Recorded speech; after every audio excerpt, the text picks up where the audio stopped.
Halo, assalamualaikum. Ketemu lagi dengan sendiri. Kali ini kita akan membuat origami ikan. Sebenarnya kalau dibilang origami juga nggak origami murni sih, karena ini ada seni anyam menganyamnya. Yuk, langsung saja kita mulai.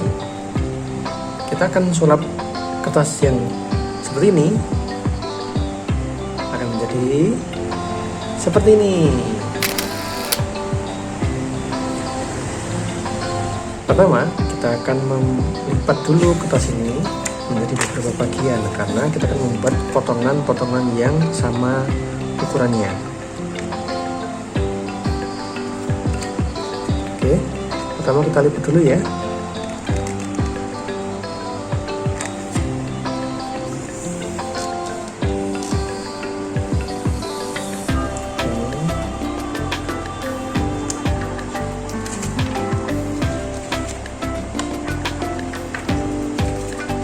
Kita lipat lagi.